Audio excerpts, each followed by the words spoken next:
Hi everyone, today's video is all about my essentials for creating the perfect flawless base. This is just a kind of a makeup routine for my foundation that I've been doing for the last couple of weeks, and it's worked for me really well because my skin's been quite dehydrated from when I was ill and it's still not really back to normal. So I'm using slightly different products than I would normally use, but I think that they create this gorgeous kind of radiance from within and a really nice dewy finish that's not, I don't know, it's not kind of greasy or oily looking, because it can be quite a fine line between those things. So hope you enjoy this, hope you find it useful. As always, all of the products that I'm showing you are interchangeable with things that you have in your own makeup collection. So, you know, just find things that have got a very similar texture, and I'll talk you through the textures as we go through. So let's get started. Now, I've started off this look by using a Radiance primer. There are loads and loads of products like this one on the market, but not any that I've found that have been quite as good as this. This is the Laura Mercier Radiance primer, and Laura Mercier just do primers so well. They really grip onto the makeup, and this one has just like the most megawatt glow, but without looking greasy or shiny, and it doesn't leave any kind of tacky or greasy finish on the skin. So it's giving this perfect smooth base, but you know, really loads and loads of glow. And I want loads of glow. This wouldn't work so well underneath an illuminating tinted moisturiser or foundation. I'm using quite a perfecting heavy coverage or medium to heavy coverage foundation, so I really need that glow to be able to shine through. So just massaging that primer on, and then over the top I'm using my Dior Forever foundation. This is in shade 020. I'll put all of the product information below in the info so you can look that up, but this is 020, and I'm using my Louise Young foundation brush to really buff that in. Now if you look, I'm really kind of battering my skin around a little bit actually, but I love this foundation brush because it's really kind of, I don't know, it's really heavy duty. This is called Kick-Ass Concealer, and this is in shade Light. There's two shades in here, and one is very peachy and one is very yellow, so it's just perfect for creating a custom blend concealer for under the eyes, and it's not very expensive either. You get a powder in the lid, but I never use that. Probably should, but I don't find that it creases or moves really anyway. But you could pop that powder on for a bit of extra security if you feel like it. Now in terms of textures, like we were saying before, we've got that glowy kind of radiance underneath, but the texture was just very perfect and matte, ready to put the foundation on top. And then we've got a kind of medium cover foundation on top of that doesn't have any kind of dewy glow, but we've got a nice glow coming from underneath.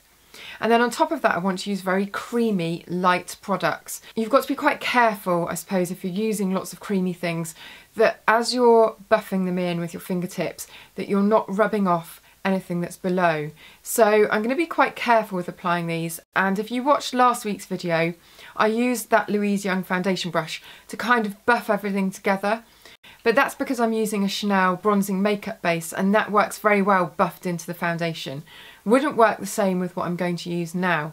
So today I'm using the Airy-light cream cheek colour. It's like a cream bronzer, and this is in Natural. And I'm using that underneath the cheekbones just to add a little bit of colour and a little bit of shape. And before I did that, I've done this in the wrong order, I used the Saint-Tropez Skin Illuminator in Rose. Now this is a really nice illuminator because it's got this pink tinge, and I find some of them, if they're too cool, don't really sit well on the skin. The tone doesn't look too right. I really like gold toned ones as well, but this one with the rose tone I think is really pretty, and it's not too strong, so you don't get any stripe across the top of the cheekbone. It's just a really nice gleam. I've added that in just because I want it to look very radiant, but without looking oily like I said before. And to finish off, I'm using this very cute little blusher from the YSL Spring collection. This is the cream blush, and it looks very pink in the pot there, but you can see when I put it on that it's just a gorgeous, subtle, very pretty kind of ballerina style pink, and it's very light. it's mousse-like, I suppose, and when you apply it, it doesn't affect anything underneath. So that's why I've chosen this one just as the final layer. I don't want to be streaking whatever's underneath and making it all patchy and weird. So that sits very well on top. I'll just pop a little bit more on actually, just so you can see it's got a dry finish rather than anything kind of slippy or greasy or anything like that. I just find the texture of this quite addictive actually. I wonder if you can use it on lips. It's got quite a dry effect. Very nice. It's quite dry on the lips, but if you don't mind that and you like that kind of powdery matte effect, that's actually quite nice. Anyway, I'm getting diverted here, distracted rather. So yes, that is the look, and that's the one that I have been sporting for the last week or so, last couple of weeks. I've finished it off with a bit of something or other on my eyes, and this is actually brilliant. The Rimmel Scandalised pencils, they're chunky pencils. They stay on longer, I find, than the Clinique chubby sticks for eyes. A lot longer, and they're really easy to blend. So I've drawn this on just around the lash line, and then I've buffed it in really quickly before it's set with a stiff kind of eye brush. This one's from Chanel. It's probably not the ideal one to have used, but it worked quite well. And so I've buffed that in, and it's just given a little hint of kind of definition around the eye. It's a very easy way of doing it, and that's quite cheap too, really cheap actually for me.